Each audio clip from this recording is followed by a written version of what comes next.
Il n'a aucune motivation. Il n'a aucune motivation. Il n'a rien d'attirant par rapport au sujet, mais il veut juste le papier. Et ça, c'est très mauvais. Il faut ces bons critères comme même le sujet, quand même, je suis en train d'écrire sur le sujet, que ça me plaise, que vraiment, c'est vraiment, ça vient de moi. Et je vais apporter quelque chose sur ce sujet. Et c'est là les critères qui permettent de faire le choix du sujet. Alors,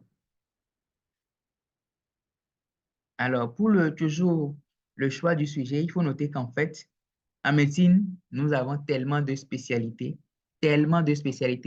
Ce qui fait qu'en fait, quand je choisis un sujet, quand moi-même je choisis le sujet ou encore peu importe là où le sujet viendra, ça va ressortir, ça va relever d'une spécialité obligatoirement. Aucun sujet ne peut être comme ça, neutre, sans relever d'une spécialité. Donc, ça aussi, ça dénote la pertinence du sujet. Vous voyez un peu? Alors, le sujet, il peut s'agir, pour trouver ce sujet-là, il peut s'agir juste parce que je suis en train de lire. Je suis en train de lire certains articles, tout ça, et puis j'ai vu que les gens parlaient d'un sujet. Et ce sujet m'a intéressé.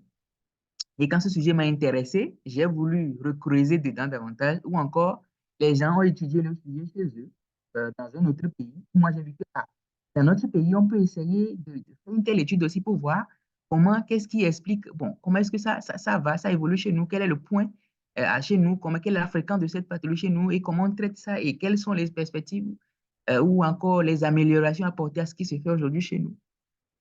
Lorsque je lis un truc, je peux trouver ça. Ou bien j'ai participé à un congrès, les gens ont présenté certaines choses. J'ai vu que vraiment c'est intéressant, il faut qu'on puisse évaluer ces choses chez nous aussi. Et là, j'ai choisi ça. Et aussi, peu ça juste parce que j'ai croisé un chef au stage, un maître qui me dit que, bon, voilà, je te propose ce sujet parce que c'est ce sujet qui est chez moi. Donc, voilà un peu les contextes dans lesquels on fait le choix. Vous voyez un peu, donc, c'est parce que j'aime cette spécialité déjà. Si vous êtes en master et en doctorat, en tout cas, le bon sens et la meilleure, ou encore la logique même demande à ce que vous sachiez déjà quelle spécialité vous voulez faire. Sinon, vous êtes en doctorat déjà et que vous ne savez pas encore où est-ce que vous allez après, je crois que ce n'est pas bon. Il va falloir vous re-questionner et voir où est-ce que vous iriez après cette soutenance-là. Moi, j'ai croisé, Moi, j'ai croisé plusieurs internes qui m'ont dit que bon, ils ne savent pas, ils vont finir le tour et puis ils vont voir. Ils ne savent pas encore ce qu'ils vont faire X et puis dans toutes les spécialités, mais ils ne savent pas encore quelle spécialité les passionne. Et je crois que ça doit être une interrogation pour chaque personne, pour savoir quelle spécialité m'intéresse le plus. C'est pour cela qu'on fait les stages dans les différentes spécialités, pour qu'on puisse faire les éliminations petit à petit et qu'on puisse faire les sélections, déposer, en tout cas avoir quelques préférences et faire le choix de la bonne spécialité après. Et pour nous, dans notre contexte chrétien, on comprend qu'en fait, Dieu, lui, l'a déjà anidé cette spécialité-là que nous allons faire, au point où ce qu'on demande, c'est d'aller chez lui et demander, mais quelle spécialité veux-tu que je fasse? Et il te dit, bon, voilà, je veux que tu fasses ceci. Peu importe ce que cela peut rapporter comme argent, peu importe ce que l'on peut voir comme ouverture devant, on s'en fout de ça, mais c'est parce que c'est Dieu qui a dit et que lui sait déjà comment il m'a formé, ce que je serai en mesure de pouvoir faire. Il me dit de choisir ça. Du coup, en niveau master et doctorat, on doit déjà avoir une idée, même si ce n'est pas très clair, sur ce qu'on va devoir faire. Et ça va nous pousser même à faire le choix de notre sujet de thèse. Si je sens que j'ai une préférence vers la chirurgie pédiatrique, alors je n'ai pas de choix que de venir en chirurgie pédiatrique et choisir. Donc, je vous fais la cour déjà pour la chirurgie pédiatrique. C'est très passionnant cette spécialité-là. Alors, vous pouvez juste croiser un maître au stage qui est très gentil ou bien sympa et vous voyez que voilà, ce maître, il aime le boulot, il aime tout ça. Mais vous pouvez vous approcher de lui pour voir en quelle mesure vous pouvez collaborer avec lui pour choisir un sujet auprès de lui. Et même si vous n'avez pas fait cette spécialité-là, je crois que avec son apport et sa contribution par rapport à votre préparation, ça va vous aider dans le futur. Et là, il faut avoir ce discernement aussi pour discerner les maîtres qui sont dans la pédagogie et qui peuvent vous accompagner, même si nécessairement vous faites leur spécialité. Alors, si je veux choisir un sujet pour faire le choix, il faut que je puisse voir sur quoi va porter et qu'est-ce qui m'intéresse dans ce sujet. Je peux dire juste que moi, j'ai choisi un sujet sur les arthrites sceptiques et les ostéoarthrites chez les enfants, mais je me dis, mais euh, qu'est-ce qui m'intéresse sur le sujet? Moi, d'après mon cas, c'était pour voir euh, qu'est-ce qui fait qu'en fait les enfants font cette infection-là, en tout cas de plus en plus, on voit que ces infections deviennent de plus en plus fréquentes. Qu'est-ce qui explique ça? et comment est-ce qu'on va faire pour remédier ou encore limiter tant soit peu ces infections? Et comment est-ce qu'on traite ça actuellement? Est-ce que c'est ça ou bien il faut ajuster un peu en fonction de ce que les autres font ailleurs? Ça, c'est les questions que tu te poses avant de te lancer dans le choix de ton sujet. Et avant même de te lancer, tu te demandes, mais actuellement, est-ce que les gens, quelles sont les connaissances actuelles sur le sujet?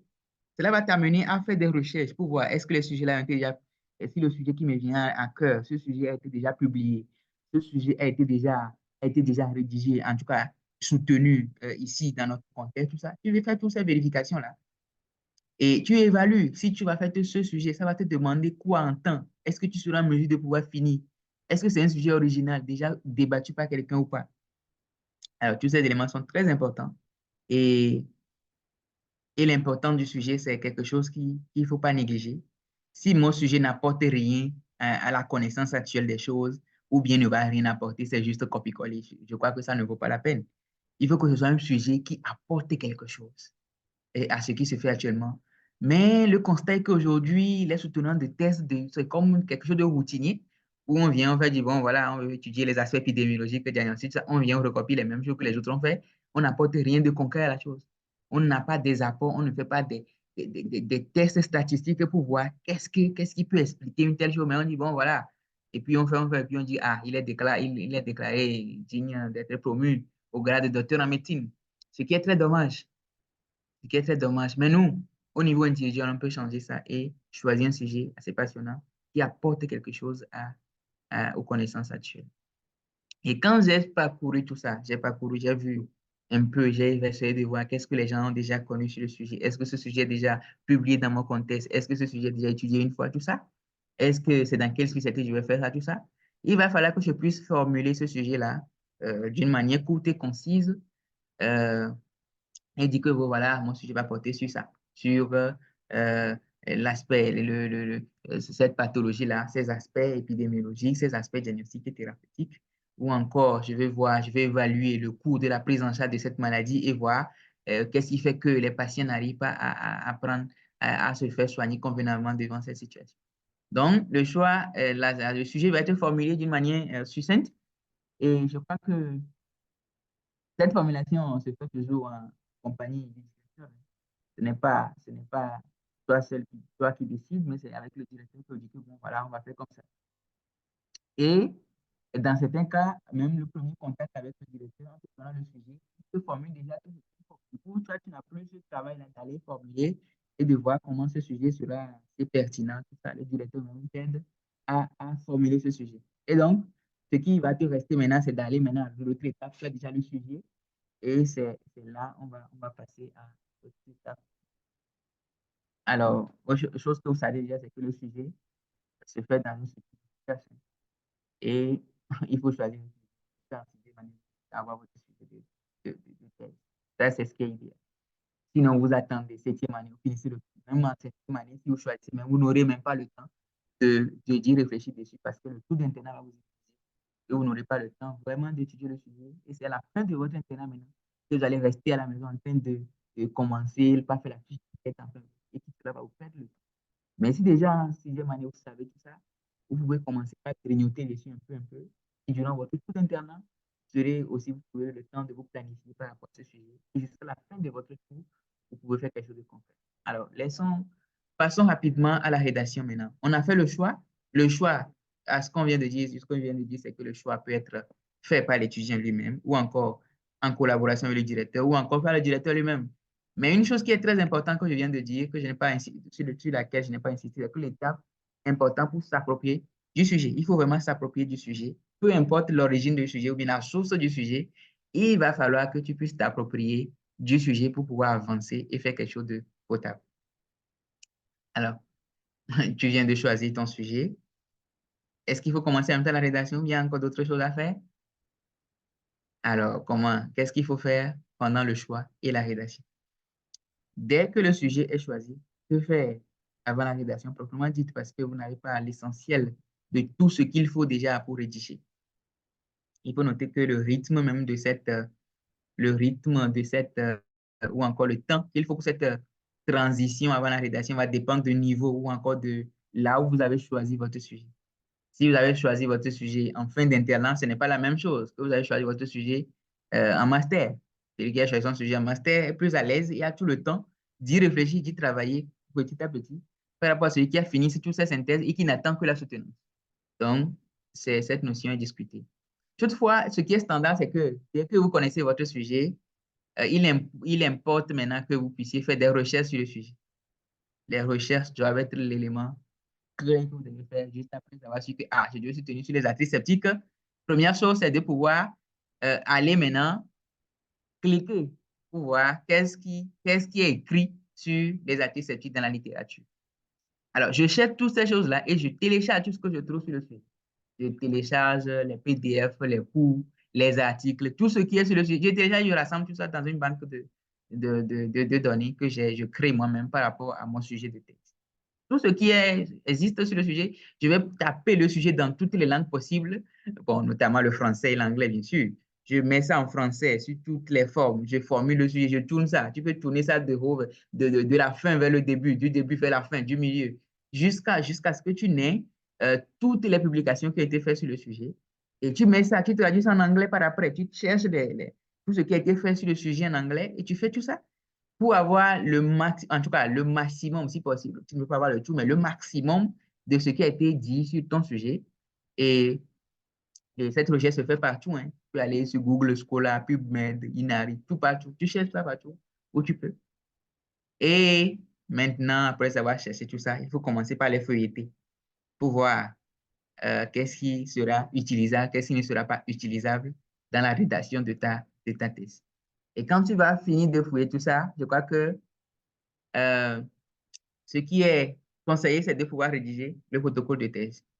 Alors, le protocole de thèse te permet d'avoir une idée succincte sur ce que tu vas pouvoir faire. Ça te permet de pouvoir, en tout cas, te questionner sur ton sujet pour définir le contexte et justifier même le pourquoi tu vas faire tel sujet et de présenter les méthodes que tu vas utiliser pour pouvoir atteindre tes résultats. Et après, imaginer un peu les résultats que tu vas obtenir en faisant ces études-là et par après, donner le chronogramme de ton travail pour dire que, bon, voilà, tu penses que tu vas faire comme ça, tu vas collecter les données de tel moment, tu vas commencer la rédaction à tel moment, tu vas faire ceci, tu vas faire ceci, tu vas faire ceci.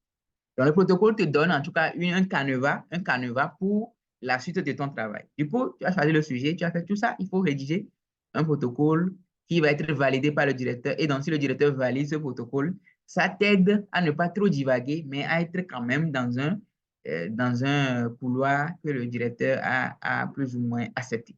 Et quand tu vas déjà justifier l'intérêt même ou bien le pourquoi tu as choisi ce sujet, tout ça, avec les apports du directeur, je crois que les choses deviendront plus claires dans ta tête.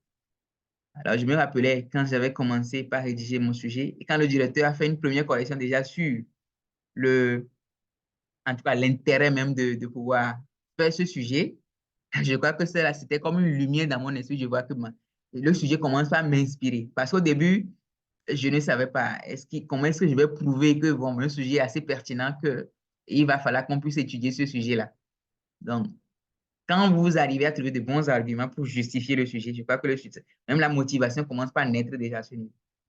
Et l'autre chose, c'est d'avoir une fiche d'enquête qui va nous permettre de collecter toutes les données nécessaires, toutes les données, les données nécessaires pour les analyser après. Maintenant, tout cela fait, il faut passer maintenant à la rédaction proprement dite. Et la rédaction proprement dite aboutit à la constitution d'un document. D'un document qui, après être validé par le directeur, c'est ce document-là qui sera remis aux membres du jury et c'est ce document-là qui sera défendu au jour de la soutenance. Et c'est le contenu de ce document-là que nous allons parcourir rapidement tout de suite là. Et ce document de thèse comporte un certain nombre de parties, un certain nombre de points que nous allons voir.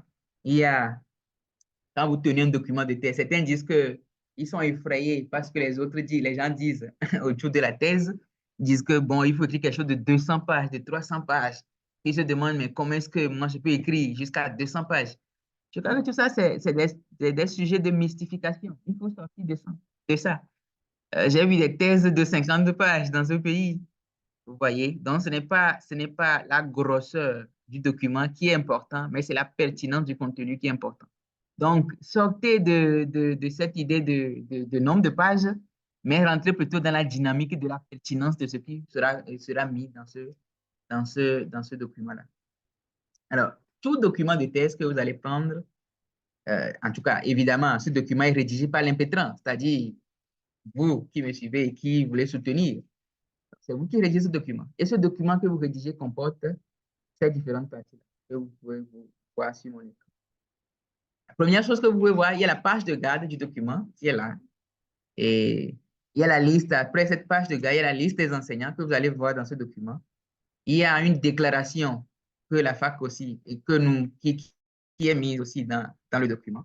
Après cela, il y a la table des matières, il y a les dédicaces et remerciements, il y a les hommages aux maîtres, la liste des tableaux, la liste des figures, la liste des abréviations. Et quand vous considérez tous ces éléments-là, depuis la liste des enseignants jusqu'à la liste des abréviations, vous allez voir que la numérotation de toutes ces parties-là doit se faire en chiffres romains. Et le chiffre romain, c'est ça, vous voyez là, c'est les grands 1, grand 2, tout ça, c'est les chiffres romains. Et quand vous prenez tout document de thèse, depuis la liste des enseignants jusqu'à la liste des abréviations, la numérotation se fait selon ce style romain. Alors, les autres parties vont concerner l'introduction de mon sujet, l'introduction, les généralités, le matériel et les méthodes, les résultats, les discussions, la conclusion et les suggestions, les références, les annexes, le serment d'Hippocrate et le résumé.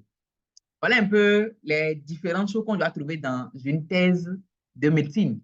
Donc, les 19 points que je viens de libeller doivent se retrouver dans une thèse de médecine. Un document de thèse que vous soutenez doit comporter tous ces éléments-là. Et quand vous prenez depuis l'introduction jusqu'au résumé, la numérotation se fait en chiffres arabes, c'est-à-dire nos chiffres classiques qu'on connaît, les 1, 2, 3, 4 jusqu'à l'infini. Alors, la page de garde, je prends mon exemple pour vous présenter ma page de garde. Alors, vous voyez là, la page de garde, vous ne souffrez pas pour ça. Au début, comme quand c'est joli, vous allez dire que bon, je vais faire ma page de garde. Vous allez prendre toute une journée, bon, en tout cas, des jours, vous confectionnez une jolie page de garde de votre document. Je crois que c'est inutile. Ne prenez pas votre temps pour faire une page de garde. Ce qui est important, c'est de pouvoir connaître votre sujet.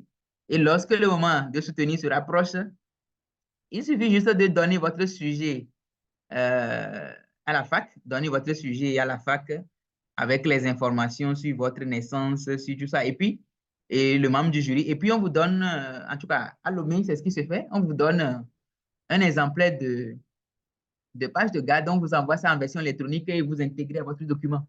Donc, au début, vous êtes zélé. En tout cas, moi, j'étais comme ça. J'ai pris tout le temps de prendre les anciens documents. J'ai modifié, j'ai fait. Parce que, bon, je vais avoir quelque chose de joli. Bon, ce n'est pas la peine.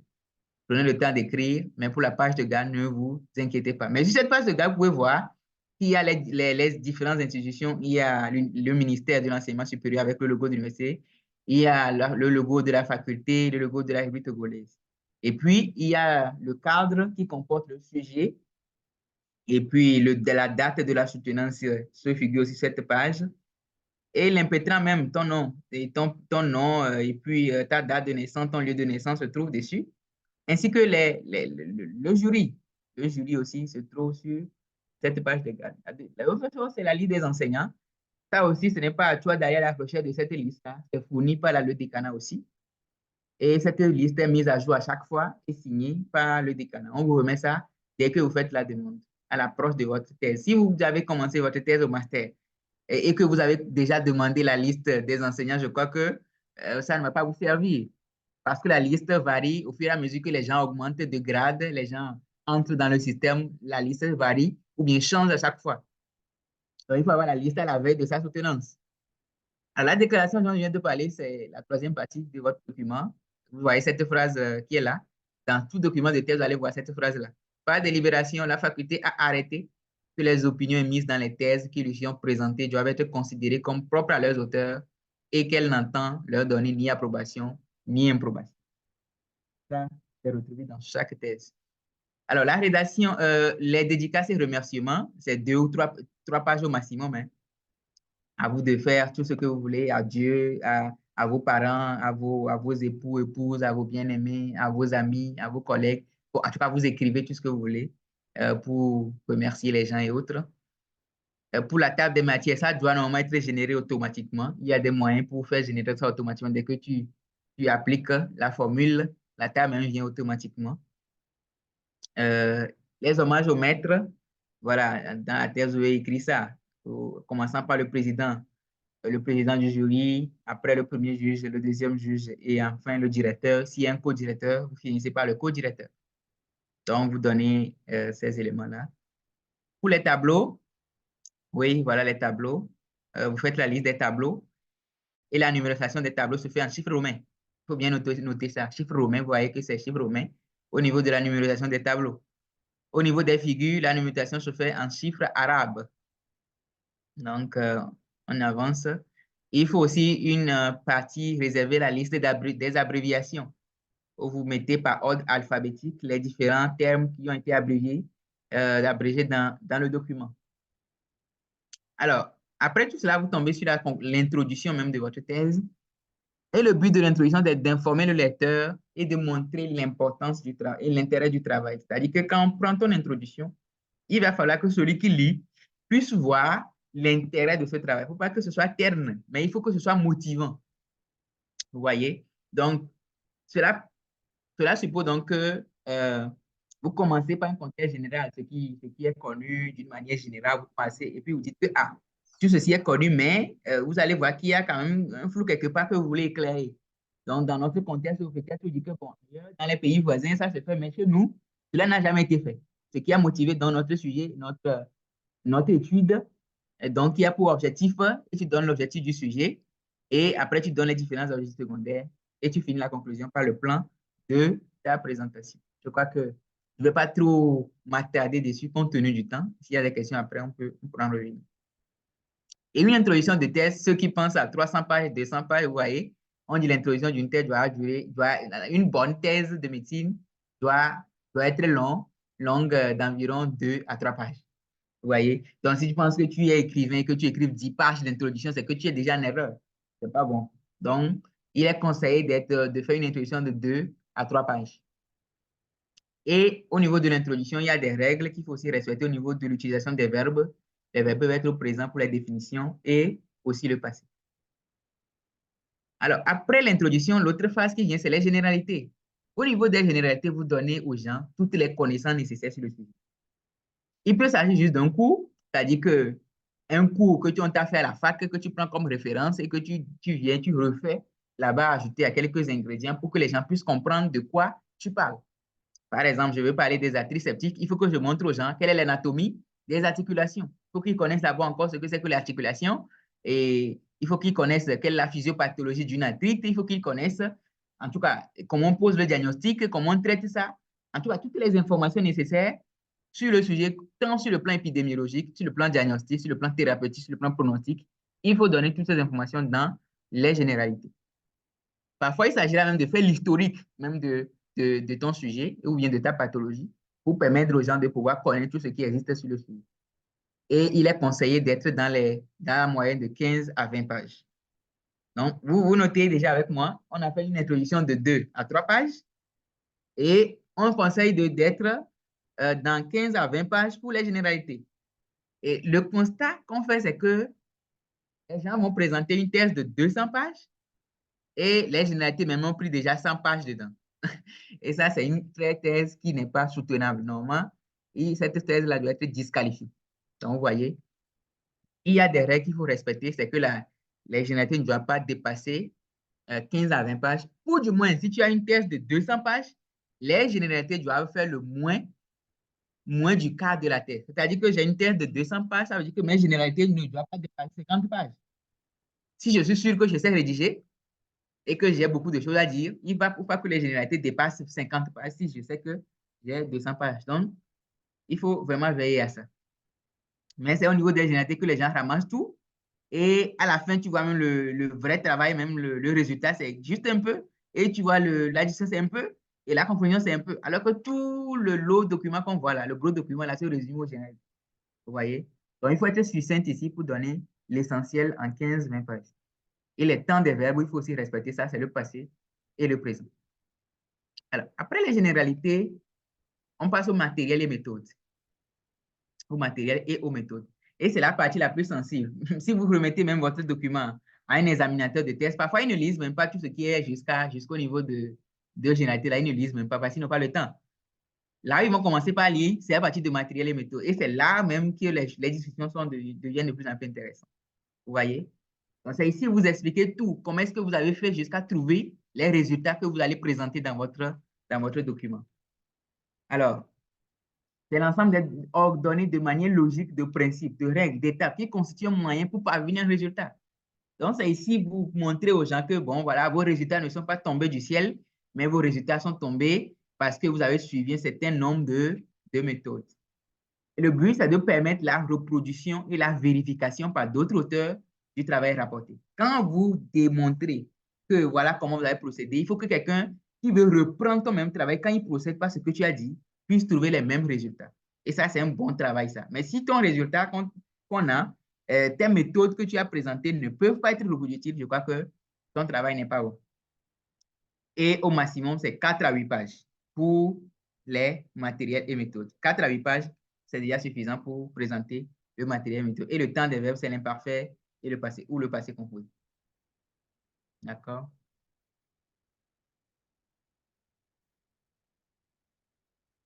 Alors, pour le contenu de matériel et méthode, je crois que il y a beaucoup de choses qu'il faut dire. Il faut parler de ton schéma d'étude. Est-ce que c'est une étude analytique et descriptive ou bien une étude, en tout cas, il y a plusieurs types d'études selon les cours des épidémiologistes.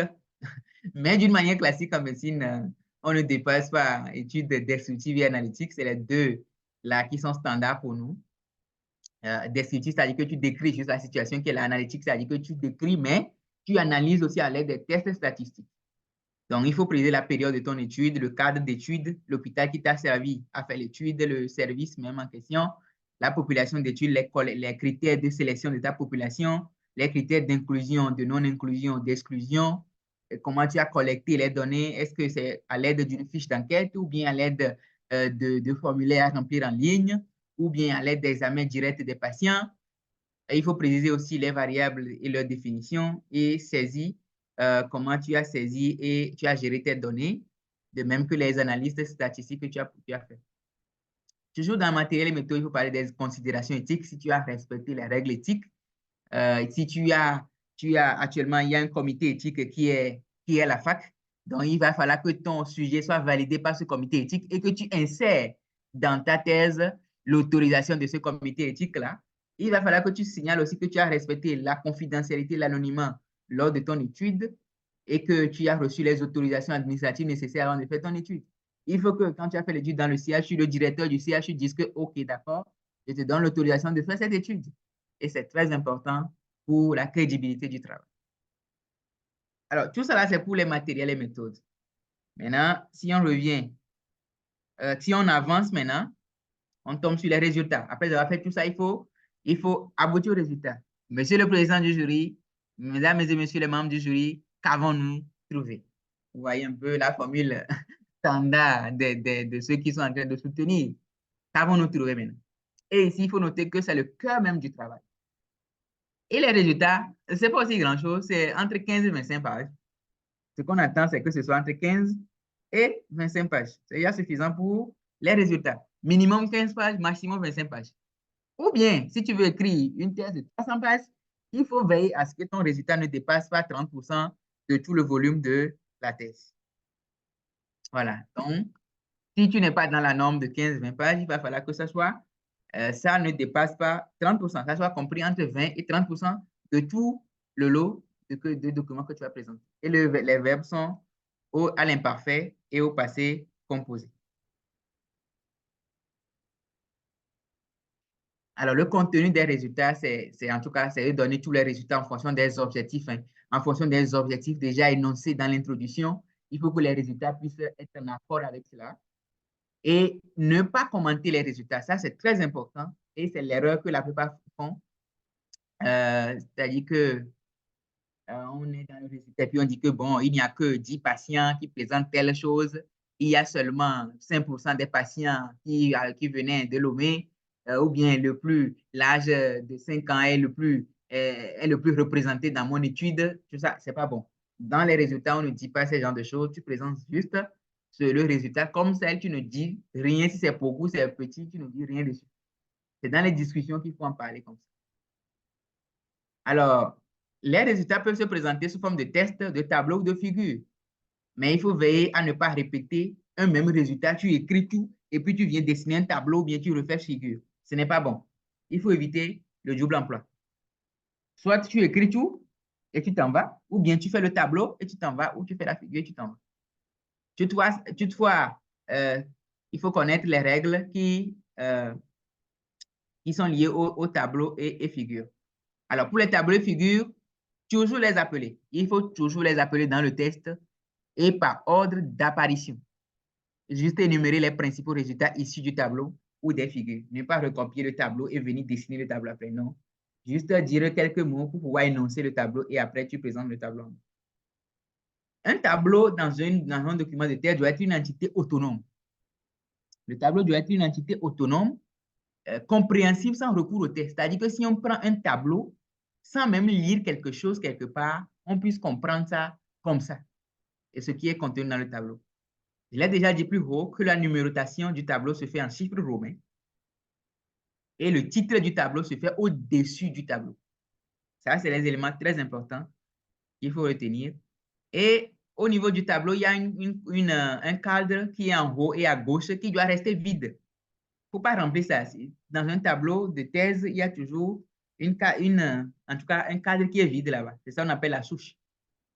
Et le corps du tableau, il ne faut pas laisser aussi des cases vides dans le corps du tableau. Et il ne faut pas faire des traits verticaux dans les tableaux aussi. On n'a pas besoin des traits verticaux et les traits horizontaux doivent être 3 ou bien au maximum 4. Il ne faut pas faire beaucoup de traits horizontaux aussi. Et s'il y a des notes, il faut les mettre en bas du tableau. Voilà ce que je suis en train de dire. La numérotation du tableau se fait en chiffres romains que vous voyez là et le titre se met au-dessus du tableau. Et ça, vous voyez là.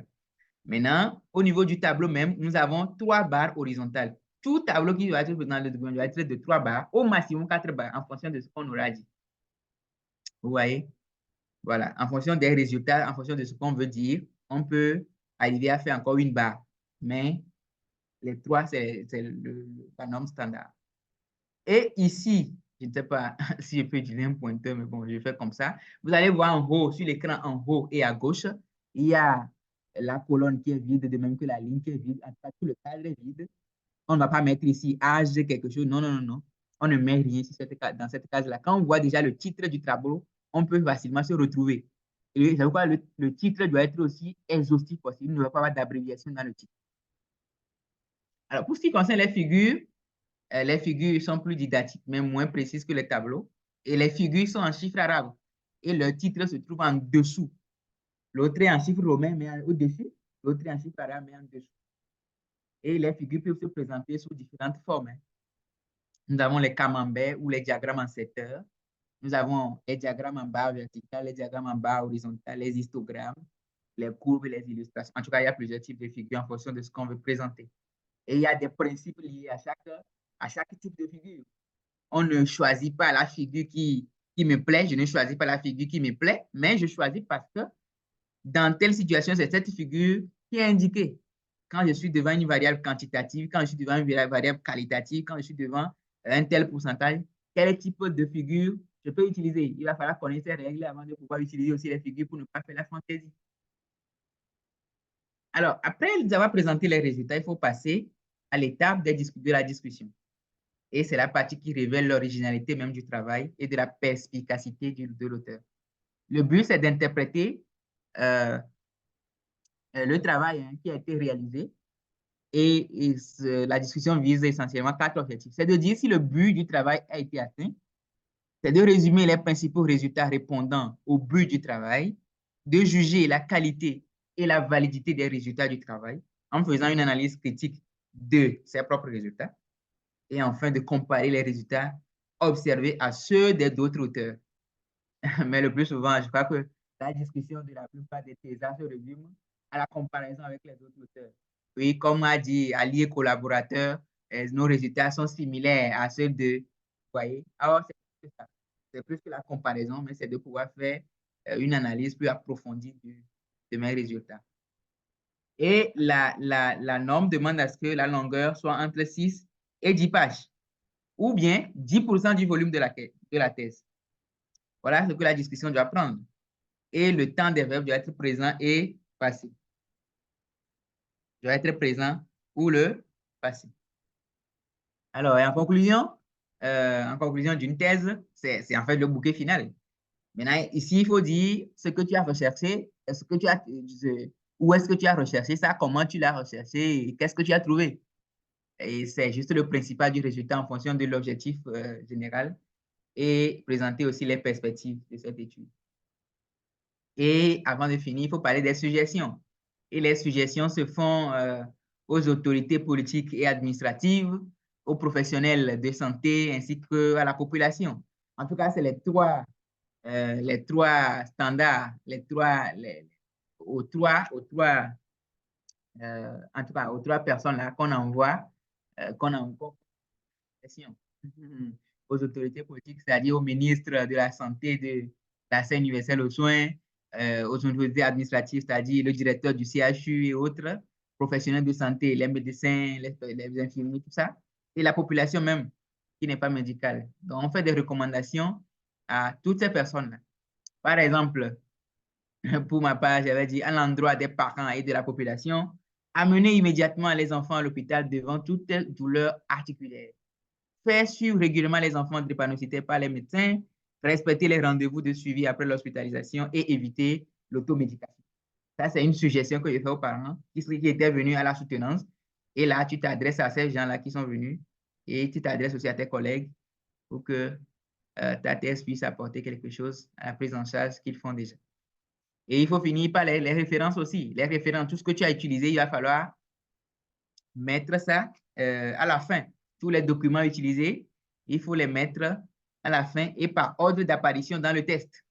Si tu as utilisé une référence dans le test, il faut numéroter cette référence à 1, numéro 1, jusqu'à, si c'est 100 références, tu numérotes de 1 à 100, selon l'ordre d'apparition dans le test. Tu ne mets pas référence numéro 50, après tu reviens mettre référence numéro 1, à moins que 1 était déjà venu avant, tu peux le remettre après. Et il faut suivre les règles de Vancouver. Ça aussi, c'est un autre domaine. Il faut connaître les règles de la référence. Et la règle commune, c'est la règle de Vancouver que vous allez découvrir lorsque vous serez actif dans la préparation. Et pour aider à la numérotation ou bien à la référenciation, il faut aussi utiliser une application qu'on appelle Zotero. Donc, c'est une application qui aide beaucoup à être systématique dans la numérotation des références. Et à la fin, après ces références-là, il faut mettre les annexes où il faut inclure ta fiche d'enquête, les photos d'illustration, encore certaines classifications qui vont alourdir les généralités. Et à la fin de tout cela, il faut faire le résumé en français et en anglais de ta thèse. Donc, tu fais le résumé en français, résumé en anglais qu'on appelle l'abstract ou le summary. Donc, vous mettez ça à la fin de votre document et vous mettez aussi le serment d'Hippocrate après ce résumé-là. Le serment d'Hippocrate au moment de mon admission comme membre de la profession médicale, je m'engage solennellement. Ça doit se trouver aussi à la fin du document. Alors, voilà un peu ce que j'ai partagé avec vous. On m'a demandé de partager avec vous jusqu'à la rédaction et non jusqu'à la soutenance.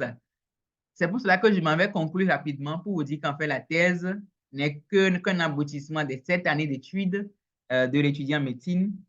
Et c'est un travail de l'étudiant et non du directeur de thèse. Et cela nécessite un investissement total de l'étudiant, de la discipline et de la rigueur. Et l'accompagnement du directeur est assez important durant ce processus-là. Mais c'est une belle expérience qui permet à l'étudiant de grandir et de passer un cap. Et je crois que s'il y a des gens qui ont soutenu mieux de nous ici, ils vont devoir témoigner que quand tu finis de soutenir, tu vois qu'il y a une grande différence entre celui qui n'a pas soutenu et celui qui a soutenu. Ça, c'est indiscutable. Et le respect des règles de la rédaction et des procédures en vigueur sont très, très, très indispensables. Alors, si vous finissez de rédiger, voilà ce qui va se passer. Vous allez présenter le document dans votre main et vous serez très content avec une jolie touche comme ce monsieur-là que vous voyez ici, qui est en train de feuilleter encore ce document en instance de soutenance. Et le voilà en train de défendre son travail devant son jury. Euh, Après avoir parcouru toutes ces étapes, et il vient maintenant défendre son travail devant un jury. Et après, le jury a accepté son travail et voilà, le voilà en train de prêter le serment d'Hippocrate devant l'assistant, les parents, les amis et puis le jury. Et le voilà, on lui délivre son attestation de réussite de doctorat.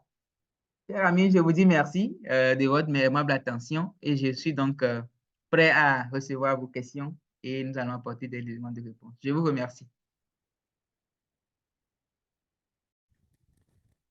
Ok, merci beaucoup, docteur Moïse, pour cette brillante présentation qui nous a parlé de comment il faut faire le choix.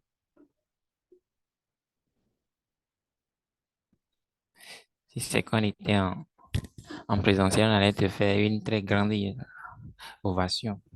Mais merci beaucoup. Et docteur Moïse nous a mis dans le bain des sujets de thèse, comment faire le choix. Il nous a donné premièrement la définition selon le Larousse et il est rentré encore plus loin en nous disant que c'est un ensemble des travaux présentés sous forme d'ouvrage en vue de l'obtention de grade de docteur. Et il n'a pas hésité à nous dire que c'est un travail fastidieux, c'est-à-dire c'est un travail qui nécessite le temps et l'énergie de l'étudiant. L'étudiant doit se donner à fond. C'est l'étudiant qui fait le travail, pas son directeur. Et aussi, comment faire le choix du directeur ou qui choisir pour travailler avec lui.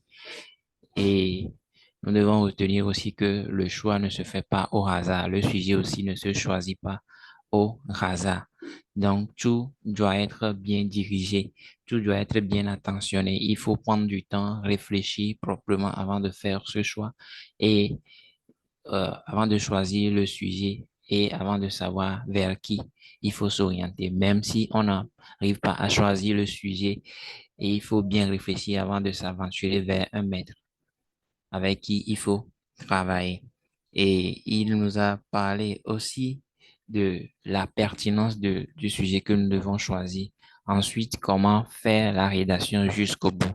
Aujourd'hui, à la faculté, comme il a dit, quand vous choisissez un sujet, il faut faire des travaux, bon, avec le directeur, rédiger le protocole, bon, après avoir fait la revue de la lecture, de la littérature, rédiger le protocole, faire aussi remplir le formulaire de soumission au comité d'éthique, puisque le comité d'éthique consistait dans les cérémonies de soutenance dans les temps anciens. Maintenant, il y a un comité d'éthique qui est là et qui a commencé son travail cette année 2024. Donc, il n'y a pas de thèse qui il n'y a pas de thèse maintenant sans que le comité la donne son avis. Donc, avant d'y arriver, il faut que vous soumettez, vous remplissez leur formulaire, vous leur soumettez, ils donnent leurs accords et il faut le mettre dans le document comme docteur Moïse l'a dit.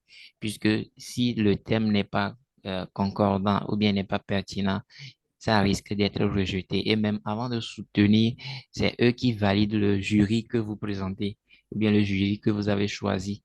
C'est eux qui valident avant que vous ne puissiez soutenir le jour qu'on vous aura programmé en fait.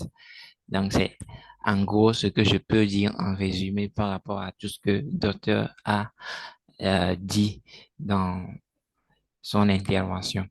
Maintenant, il y a les aînés parmi nous. Avant de leur donner la parole, je vous prierai de mettre vos questions dans le chat ou soit vous me l'envoyez en message direct pour que nous puissions les lire à docteur Moïse. Maintenant, je donne la parole à docteur Bada Ali qui est parmi nous pour nous faire quelques apports. Docteur Bada,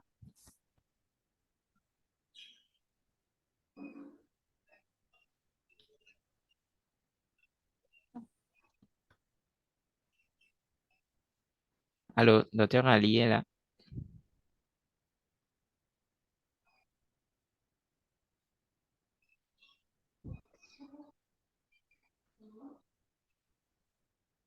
ou bien il s'est levé.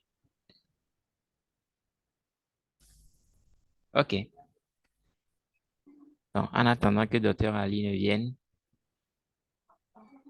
il y a déjà Elf qui demande concernant l'identité, qu'est-ce qui est obligatoire? Et deuxièmement, est-ce que la date et le lieu de naissance sont obligatoires? Ou, bon, je vais laisser docteur Moïse répondre à la question. Docteur Moïse, Elf a demandé à savoir,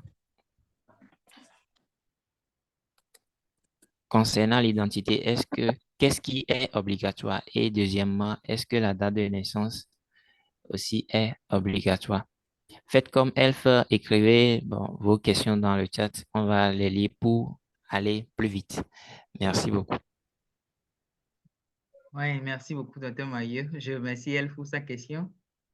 Alors, c'est une question, en tout cas, je crois qu'il ne doit pas se poser, hein, parce que c'est un document administratif et on ne peut pas faire ce document et avoir l'ambiguïté sur l'identité de celui qui a écrit ce document. Donc, il y a des gens, parfois, tu vas voir, quand tu vas parcourir même la liste de ceux qui ont soutenu depuis 1976 en médecine ici, jusqu'à ce jour, tu vas te rendre compte que tu vas voir des gens qui ont même nom de famille et prénom même. Bon, si je te donne l'exemple comme ça, des gens ont le même nom de famille, ce qu'il faut pour les différencier, c'est peut-être la date de naissance et ton lieu de naissance. Du coup, c'est des choses obligatoires. Ce n'est pas des choses sur lesquelles il faut même discuter, c'est obligatoire. Pour résumer, merci.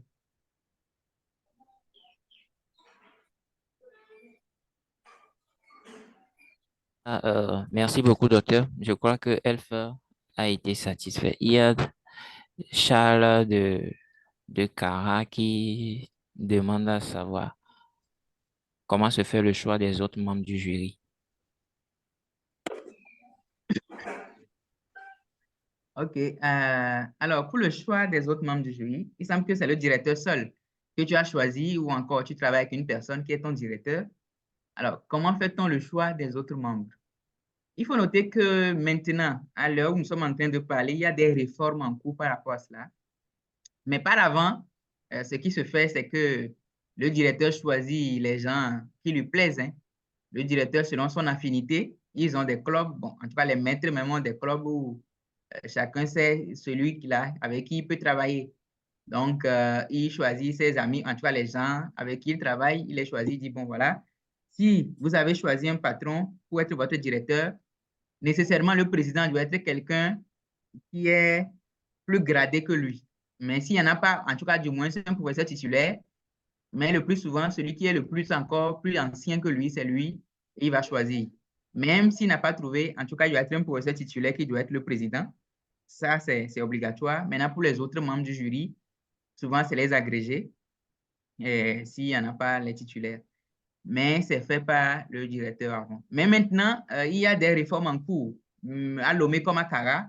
À Cara, je crois que j'ai déjà lu les tests dans ce sens-là. À Lomé aussi, j'ai vu des tests circuler dans ce sens. Je crois que maintenant, le choix sera fait selon ce que j'ai à moi, mon niveau maintenant. Il y a normalement, dans un jury, il y a 4 personnes. Il y a le directeur, il y a le président et les juges. Il y a 50% qui sera choisi par le directeur et le candidat et 50% qui sera choisi par le décanat. Donc, le décanat s'implique activement dans le choix des autres membres du jury, ce qui voudra dire que ce ne serait plus une affaire d'affinité où le directeur décide de celui-là qu'il faut contacter, mais peut-être le directeur fait le choix d'une seule personne et le décanat complète avec les autres. Je crois que je n'ai pas le test à côté de main, mais j'ai vu des tests à Lomé comme à Cara qui disent que le choix sera fait par le décanat et par les directeurs les jours à venir. Voilà ce que je peux dire. OK, merci beaucoup, docteur. Oui, comme docteur l'a dit, il y a le comité d'éthique a rédigé des trucs qu'il a mis à la disposition des étudiants et puis des maîtres. Donc, dès qu'un étudiant se met dans le processus, les maîtres sont obligés de partager ces tests avec l'étudiant. Et dans ces tests, ils disent le directeur et l'étudiant peuvent faire leur choix. Ils peuvent proposer le jury qu'ils veulent, mais le comité d'éthique se chargera lui-même, hein, de voir si le jury qui a été proposé est conforme avec le thème qui va se faire défendre le jour-là. S'il y a un des membres ou bien si les critères ne sont pas bien respectés, là, ils seront obligés de proposer un autre jury au directeur et puis à l'étudiant. Et l'étudiant et le directeur ont la possibilité de revoir encore le jury là s'ils veulent changer. Maintenant, s'ils reviennent une deuxième fois et qu'on leur dit non, là, ils seront obligés d'accepter ce que le comité d'éthique leur propose. C'est ce que j'ai lu dans le test tout récemment. Ok, merci beaucoup. Il y a Sandra qui voudrait savoir, y a-t-il un site sur lequel on publie les sujets de thèse déjà faits ou comment faire pour savoir si le sujet est déjà fait? Euh, et en deuxième position, elle voudrait savoir, doit-on obligatoirement choisir un sujet dans la spécialité qu'on aimerait faire? Par rapport à la première question, je dis oui, il y a déjà un site sur lequel il y a les sujets qui ont déjà été soutenus, ce qui permet de ne pas faire le même travail. Et aussi, les directeurs sont là, ils sont très futés par rapport à ça. Ils ne pourront pas nous dire de faire la même chose. Comme Dr. Moïse l'avait dit au début, il avait dit, on peut nous donner le même thème, mais peut-être on a un autre aspect à développer par rapport à ce que les autres avaient fait. Ok, Dr. Moïse, je te laisse la parole pour la deuxième question qui dit, doit-on obligatoirement choisir un sujet dans la spécialité qu'on aimerait faire? Merci beaucoup, docteur Mario, pour tes éléments de réponse. Ouais, et surtout pour l'apport par rapport au comité éthique que tu as vraiment actualisé. Merci beaucoup. Euh, oui, par rapport à ce que tu as dit, je vais ajouter aussi le fait que il y a une chose qu'on ignore le plus souvent et que, en tout cas, moi-même, j'ai découvert au moment où je préparais ma thèse, c'est que tout étudiant en médecine a le droit ou encore l'autorisation d'aller consulter la documentation à la fac. C'est-à-dire, il y a un service de documentation à la fac, une porte qui est souvent fermée quand on va, on est en haut, on dépasse le décanat un peu, on dépasse le bureau du doyen et autres, on voit quelque part, on dit documentation. Donc, tout étudiant en médecine a quand même ce droit-là d'aller dans cette salle-là pour aller consulter toutes les thèses qui sont dedans. Il y a dans cette salle, toutes les anciennes thèses sont dedans. Même quand vous allez dans cette salle, vous allez voir, bon, je parle de Lomé, bien sûr. Quand vous allez dans cette salle, vous allez voir qu'il y a même une fiche récap, c'est-à-dire des fiches qui résument, en tout cas, qui disent tous les sujets qui ont été faits selon les années. On peut dire que, bon, depuis 1970, par exemple, bon, je donne un exemple comme ça, jusqu'en 2023, tous les sujets qui ont été soutenus sont sur, en tout cas, sur ces papiers-là, vous allez les voir. Donc, du coup, vous allez voir ça avec celui qui a soutenu et quand est-ce qu'il a soutenu et ses membres du jury, vous allez voir tout ça quand vous consultez ce papier-là. Et donc, je crois que si vous allez sur le site et que vous n'avez pas souvent sur le site, j'ai l'impression qu'il n'y a pas tout parce que c'est maintenant la fac qui est en train de, en tout cas, c'est maintenant la fac qui est en train d'électrolyser les thèses. Donc, il n'y a pas encore tout sur le site. Il y a juste des ébauches, mais ce n'est pas encore ça. Mais vous pouvez aller dans cette salle, vous documenter pour voir tout ce qui est déjà fait et quand est-ce que c'est fait. Et si vous arrivez à trouver un sujet qui vous, en tout cas, un sujet qui est en rapport avec votre sujet, même si ce n'est pas votre sujet, vous pouvez localiser la référence ou encore le numéro de ce sujet et demander quand vous cherchez la thèse. Et vous allez prendre même la thèse et vous allez consulter ça pour approfondir votre recherche. C'est un élément de réponse que je veux ajouter à la disponibilité des thèses faites à la fac. Pour ce qui concerne comment dit-on, si la spécialité, doit-on obligatoirement choisir dans sa spécialité? Non. J'avais dit au début que non, pas besoin. C'est pas dans la spécialité. C'est pas seulement dans la spécialité qu'il faut choisir. Supposons que tu ne sais pas encore quelle spécialité tu vas faire. Oui, ce n'est pas une obligation. Maintenant, il y a un atout quand tu choisis dans ta spécialité. C'est de ça que je parle. Moi, déjà, depuis quatrième année, je savais que j'allais faire la chirurgie pédiatrique. Donc, je ne vois pas pourquoi je vais aller choisir en traumato, je vais aller choisir en médecine interne un sujet alors que je sais que je serai chirurgien pédiatre. Est-ce que vous voyez un peu? Donc, quand vous choisissez dans votre spécialité, non seulement ça vous apporte en termes de connaissances sur le sujet, vous allez maîtriser à fond ce sujet et vous aurez même la passion.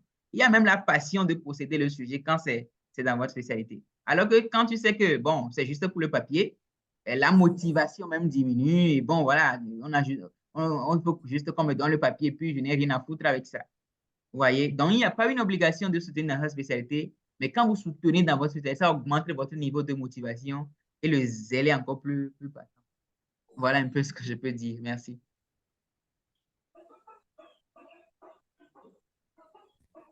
Merci beaucoup, docteur. Je crois qu'il y avait Laurence et puis André qui ont posé les mêmes questions que Sandra. C'est-à-dire, est-ce qu'il faut choisir un sujet de thèse là où on veut forcément faire la spécialité?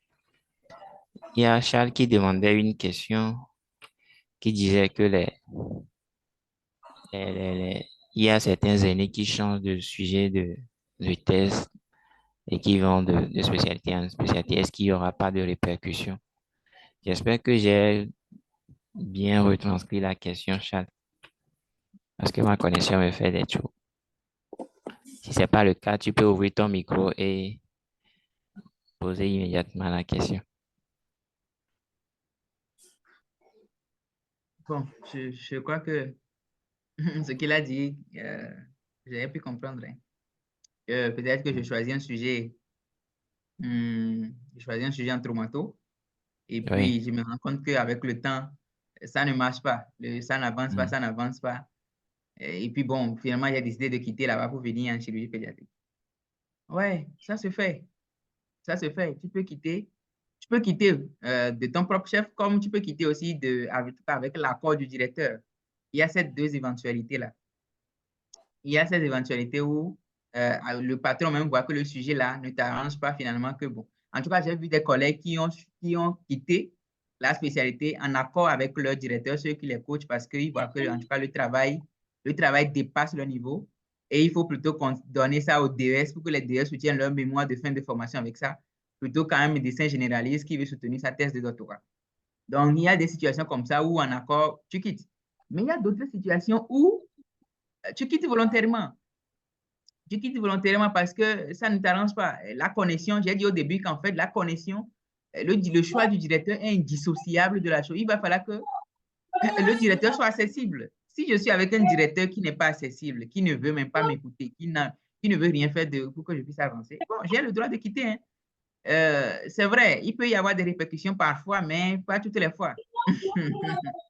Il peut y avoir des répercussions parfois, oui, mais je crois que l'essentiel, c'est en tout cas, pour ma part, sachant que c'est Dieu qui détient le cœur de tout le monde dans ses mains, si je quitte, oh, je crois que je ne me sens plus et que Dieu me dit de quitter, alors je quitte. Parce que rien ne prouve que là où tu vas, ça sera bien là-bas. Il faut aussi se dire ça. C'est pas facile de soutenir. Donc, rien ne prouve que ça serait facile là-bas aussi. Donc, il faut vraiment nécessairement que ce soit, en tout cas, certain que là où tu vas est mieux et que Dieu puisse t'aider à s'en sortir. Du coup, moi, j'ai vu des gens qui ont quitté sans répercussion. Hein. Il n'y a pas de répercussion. En tout cas, c'est plus de peur. Hein. On a tellement peur en médecine que, en médecine, tellement on a trop peur, sincèrement. On a tellement peur que vraiment toute notre vie est dedans. Quoi.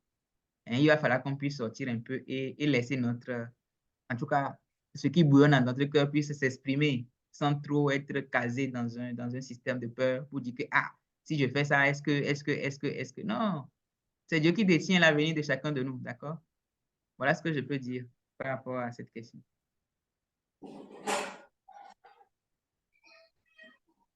Ok, merci beaucoup, euh, docteur Moïse. Je crois qu'il y a plus de questions dans le chat.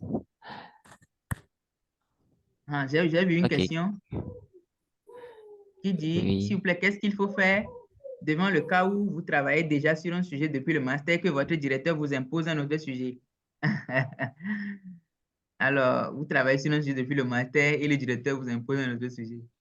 J'ai dit au début que le sujet doit être plaisant. Tu vas avoir le plaisir de faire ton sujet.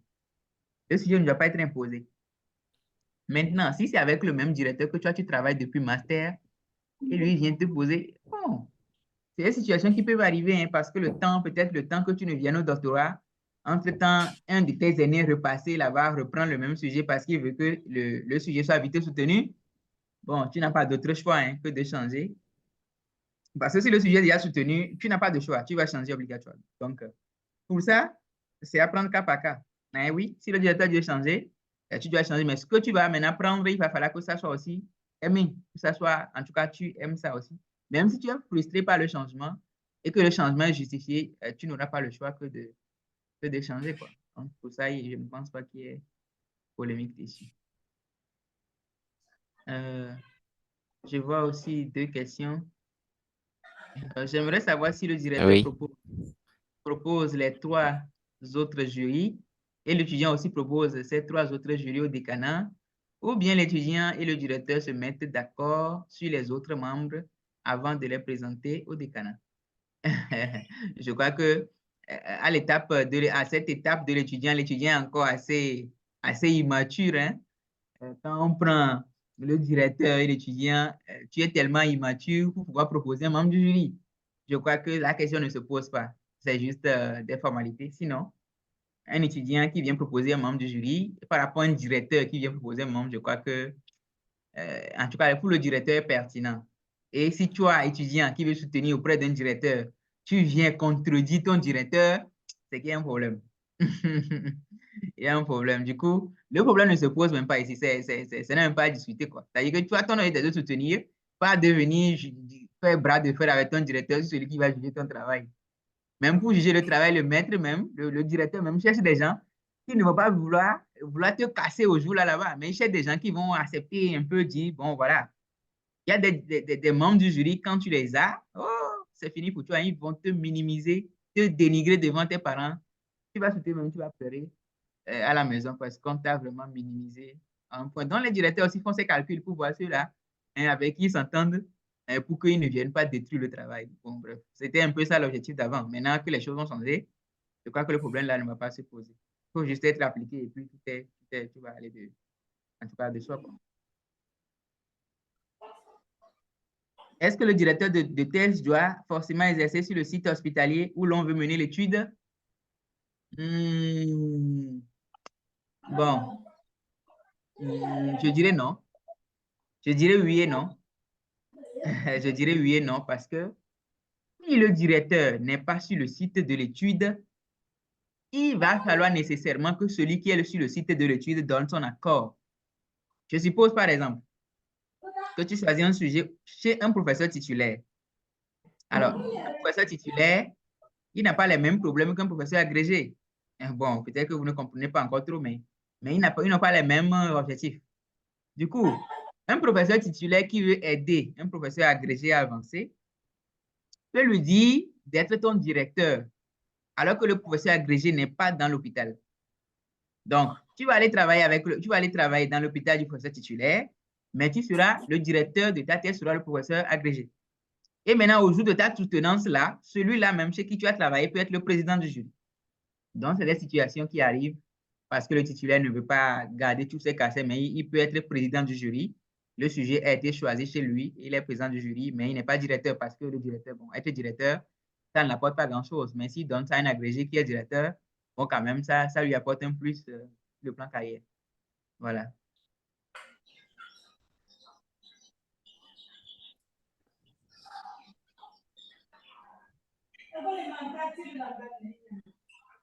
merci J'aimerais beaucoup, savoir si docteur. tu choisis. Oui, je vois encore un sujet là. Tu peux Oui, aller.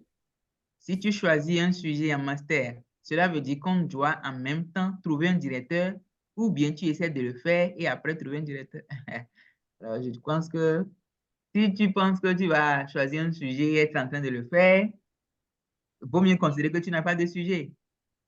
Donc, le sujet se fait dans un cadre précis. Le choix se fait dans une structure. Le sujet est lié à une structure particulière. Donc, tu ne peux pas aller travailler dans ton coin et penser que quand le travail sera mûr, je vais venir voir le directeur pour ça. Non, ça ne se fait pas. Dès que tu as l'inspiration, il faut chercher le domaine dans lequel le sujet t'oriente et tu vas, tu cherches celui-là, tu prends rendez-vous avec le patron pour dire que bon, voilà, j'ai à cœur ce sujet, je suis en master, mais je veux vraiment travailler ce sujet. Je veux vraiment votre point de vue sur ça, je veux en tout cas, ce que vous pensez de ça et je veux bien travailler avec vous. Et là, vous écoutez d'abord le directeur. C'est là que vous commencez. Le choix, c'est très important et le choix avec le directeur de thèse vont de pair. Le choix du sujet et le choix du directeur de thèse vont de pair. Donc, si tu as le sujet, il faut nécessairement le faire valider par le directeur avant de perdre son temps. Sinon, quand tu seras mûr maintenant, mature maintenant, tu veux soutenir, on va te dire que ah, quelqu'un vient de soutenir il y a 3 mois sur le sujet. Donc, ça ne sert à rien de travailler dans ton coin sans avoir l'autorisation du directeur. Ça, c'est ça. Pourriez-vous nous Ok, éclaircir sur les je crois autorisations que d'études? Bon, bref, je crois que oui, MC, vas-y. oui, je crois que c'est la dernière question à laquelle nous allons répondre puisque on a dépassé déjà le temps. C'est ça, c'est ça, c'est ça. Mm, OK. Éclaircissement sur les autorisations et le respect des confidentialités et anonymat. Oui, je crois que les autorisations, Dr. Mario a déjà dit un certain nombre de choses. Il y a l'autorisation du comité éthique quand le sujet, le protocole est fait, tout ça, vous devez soumettre ça au comité éthique qui va dire que le sujet est pertinent, qu'en voyant tous vos trucs là, il pense que le sujet peut être en tout cas soutenu.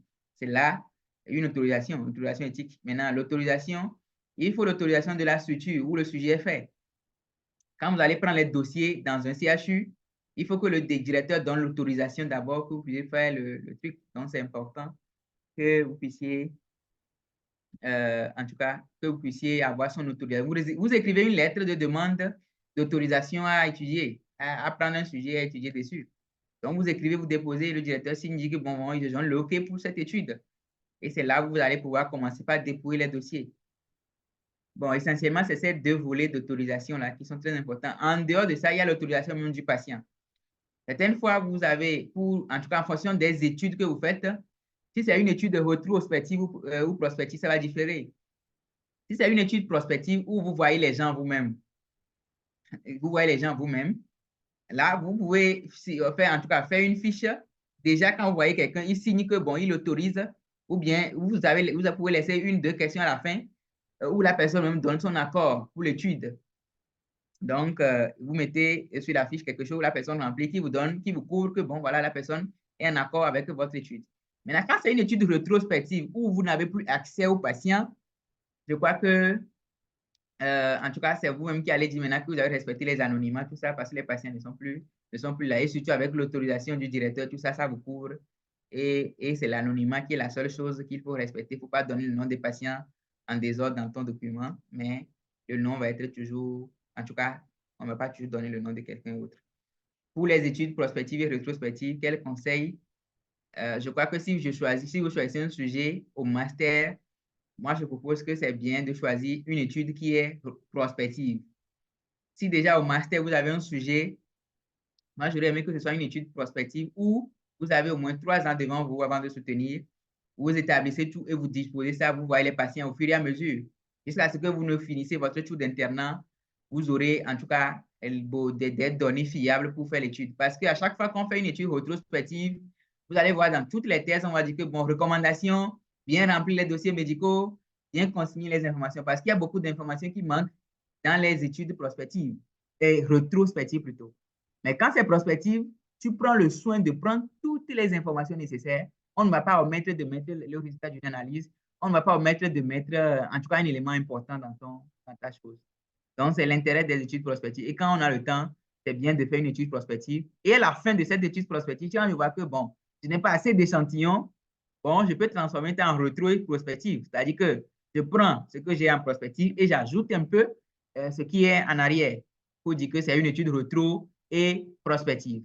Voilà un peu quelques éléments de réponse. Je vous remercie. Je pense que j'ai pu parcourir toutes les questions que je vois sur mon écran. Merci. ok, merci beaucoup, docteur Moïse, pour ces éclaircissements.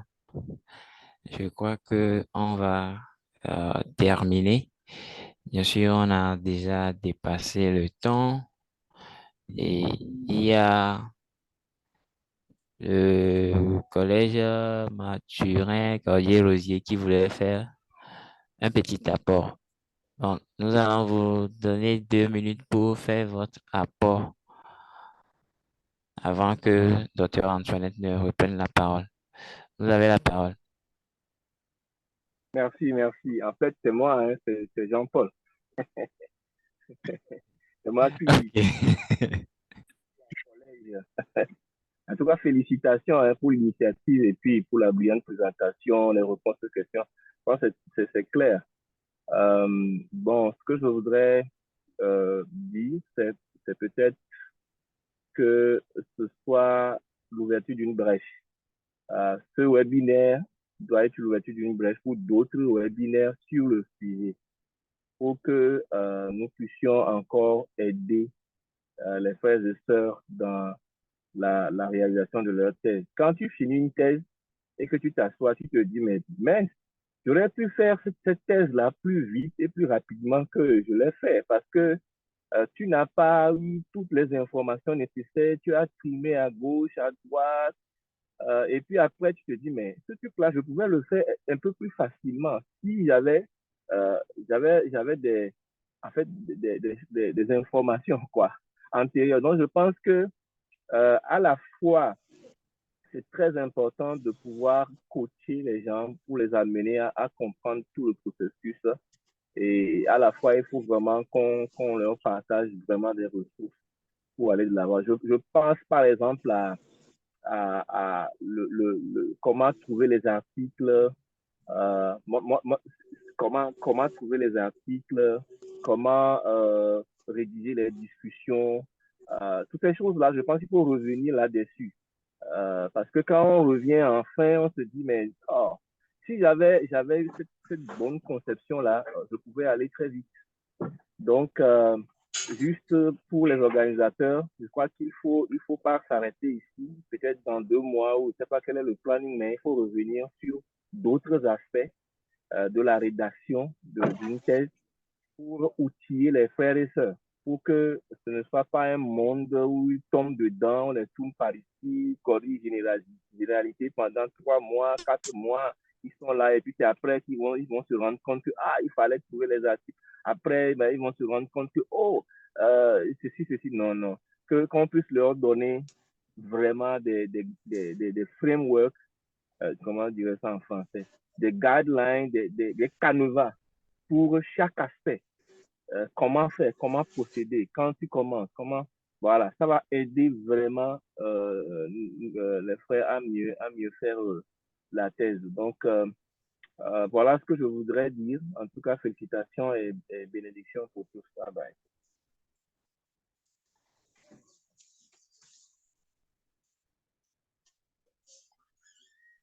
Ok, merci beaucoup, Dr. JP, pour l'apport et les conseils. Ok. Euh, il y a un lien qui est envoyé dans le chat vous invitant à un groupe WhatsApp. Donc, ceux qui le désirent bien peuvent l'intégrer. Je vais à présent laisser la parole à ma sœur pour qu'elle puisse nous dire les derniers mots. Docteur, tu as la parole. Merci Mario pour la parole. Un grand merci à Dr. Moïse pour cette grande présentation, très claire et les réponses aux questions. Merci à mon président pour la surprise. Je voyais le nom là depuis, je me demande qui ça peut être. Ça nous fait plaisir de votre soutien. Votre présence nous encourage beaucoup, vos mots d'encouragement à notre égard, vraiment. Nous sommes bénis. Merci. Je pense que je ne vais plus faire mes apports, mais j'ai en conclusion avec l'apport du président, je pense qu'il faut qu'on puisse aller un peu dans les détails. Par exemple, l'usage de l'application de Zotero. C'est une application vraiment qui aide beaucoup à gagner en temps, ne plus corriger les tableaux, les références, les choses. Comment l'utiliser, mais ça demande déjà un webinaire.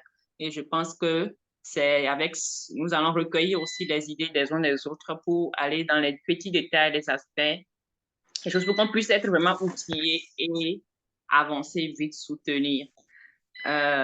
Oui, c'est l'application de Zotero et puis le livre du professeur Epuevi sur la rédaction de thèse que je voulais aussi que nos frères et sœurs qui sont en instance de soutenance ou master de se procurer du livre. Moi, je ne sais plus là où s'en procurer, mais je crois qu'on peut trouver les archives, les anciens, pour photocopier pour vous au cas où ça se vend encore à la fac, contacter Mario, tu peux nous aider, le livre du professeur Kwevi qui nous donne encore les détails de la rédaction, le plan de rédaction de la thèse en médecine. Ouais, pour finir, enfin, ce webinaire a été organisé par l'Association des médecins chrétiens du Togo. Et l'Association des médecins chrétiens du Togo, c'est une association qui a pour vision vraiment de créer une famille de médecins étudiants en médecine qui sont disciples de Christ et qui ont cette passion-là de pouvoir offrir leur profession comme un don, un sacrifice au Seigneur. Et ils ont cette vision-là de prendre en charge de patients de façon holistique. Et l'une de nos valeurs dans l'association des médecins, c'est l'excellence académique. Et justement, c'est pour cela que le département ministère auprès des étudiants est là pour outiller ces étudiants, outiller en tout cas le milieu, le corps estudiantin, pour qu'ils puissent être des excellents sur leur lieu de travail, leur lieu de stage à la faculté. Également, bien finir des thèses et que des thèses soient vraiment de bonnes thèses hein, qui donnent envie hein, de continuer les recherches et qui apportent quelque chose à notre domaine scientifique. Voilà. Donc, l'Association des médecins chrétiens du Togo existe depuis 2008 et nous avons été officiellement reconnus en 2017. Notre siège, c'est à Zangera Gatokope. Nous serons en tout cas contents de vous revoir encore dans nos prochains webinaires ou conférences, notamment la conférence nationale des étudiants que nous organisons bientôt, le 1er avril, le lundi de Pâques. Et c'est un sujet très intéressant. Nous en avons dit lors de l'ouverture. Le sujet cette année, ça serait un débat invitant les professionnels de santé, nos maîtres et aussi un étudiant qui va représenter les étudiants pour parler en fait des stages hospitaliers. Beaucoup de nos maîtres se plaignent de nos étudiants, vous rasez le mur, les stages ne sont pas vraiment édifiants, la pratique n'y est pas. Alors, comment est-ce qu'un étudiant doit s'y mettre pour pouvoir vraiment réussir ses stages hospitaliers, atteindre ses objectifs, être bien outillé et sortir un médecin bien équipé et voilà, qui puisse bien exercer sa médecine. Donc, ce serait notre sujet cette année et nous vous prions de retenir déjà la date et ce serait le lundi de Pâques, sûrement à la faculté des sciences de la santé. Nous sommes actuellement en train de demander des autorisations. Priez pour nous pour que cette autorisation puisse aboutir. Également, il y a un lien WhatsApp. Je crois que Dr. Jean-Yves va nous laisser ça dans le chat tout de suite. Pour ceux qui veulent participer à cette conférence, déjà, vous pouvez intégrer le groupe. Nous allons vous communiquer les informations plus précises, notamment le lieu de la conférence de cette année. Soyez bénis. Nous n'allons pas finir sans aborder l'aspect spirituel de tout ce qui se passe en médecine. Hein, vous savez, vous pouvez faire tout ça, avoir un directeur accessible, mais parfois, il y a ce côté-là où vous devez soutenir, mais ça ne passe pas, ça ne marche pas, la connexion ne vient pas, l'opportunité ne vient pas.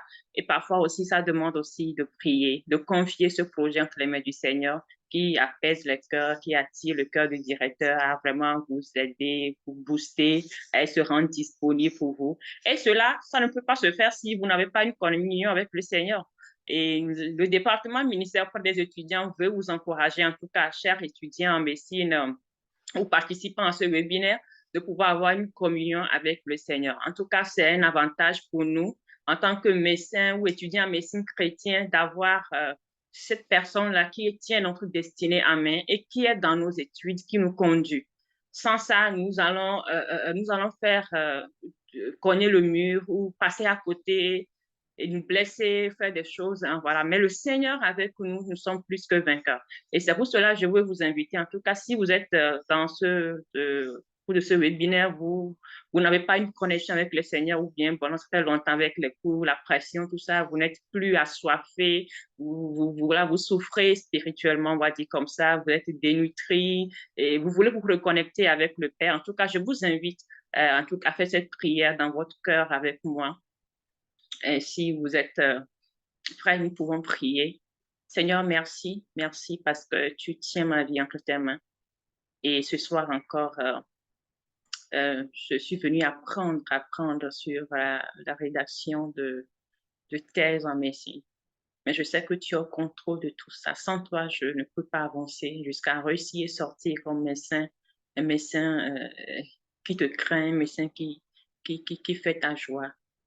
Et Seigneur, je reconnais également que ça ne va pas spirituellement. Je t'ai oublié. Hein. Je fais mes propres chemins, mes propres voies, mes propres moyens pour réussir. Et Seigneur, je viens aussi demander pardon pour cette négligence, pour cette négligence aussi. Et cette paresse que j'ai fait en laissant de côté ma communion avec toi ou en t'oubliant. Mais Seigneur, ce soir, je veux revenir à toi. Seigneur, je décide de revenir à toi, de confier ma médecine, de confier ma pharmacie, ma dentisterie, je confie ma vie entre tes mains, entièrement ma vie, parce que tu as le meilleur pour moi. Tu as dit que tu as un projet de bonheur et non de malheur pour moi. Alors Seigneur, je viens ce soir laisser encore ma vie. Et Seigneur, viens dans mon cœur, viens et prends la première place et dirige-moi afin que je puisse me reconnecter avec toi, je puisse être encore en bonne communion avec toi. Éclaire-moi, Seigneur, et ramène-moi sur les mauvais chemins que j'avais pris, Seigneur. Merci, Saint-Esprit. Merci, Seigneur Jésus, parce que tu m'as écouté et tu m'as accepté. Au nom de Jésus, nous avons prié. Amen. Alors, merci beaucoup pour votre patience jusque-là. Si vous voulez, il y a les groupes WhatsApp qui ont été publiés, il y a mon numéro que je vais laisser également. Vous pouvez me contacter pour d'amples informations sur l'association. Vous avez besoin d'aide, je ne sais pas, voilà, spirituelle, d'un accompagnement spirituel, un accompagnement académique. Vous pouvez également nous écrire comme au 92 23 20 26 92 23 20 26.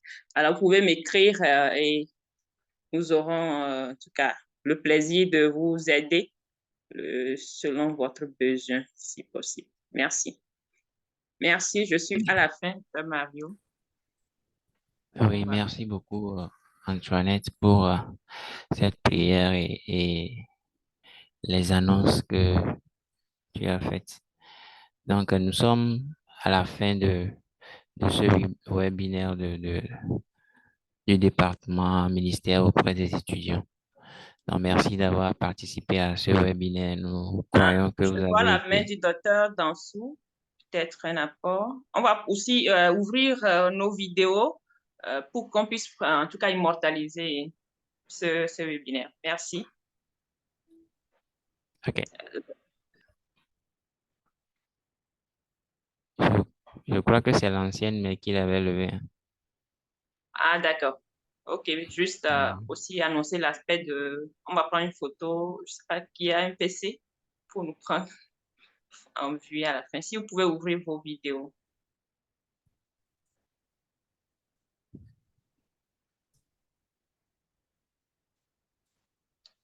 Ricky, André, Prisca. Salut Prisca, content de te voir. Est-ce qu'on peut avoir vos visages? Ce serait vraiment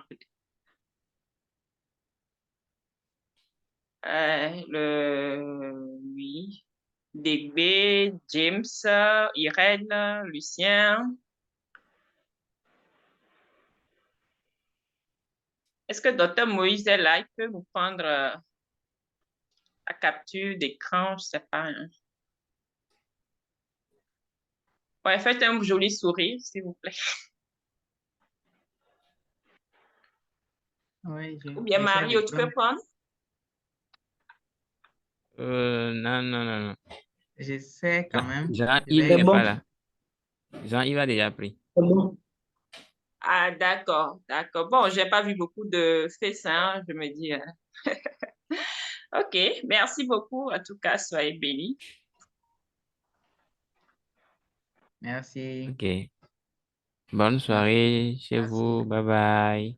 Et à la prochaine. Merci. Bye bye. Bye bye. Merci beaucoup. Bye bye.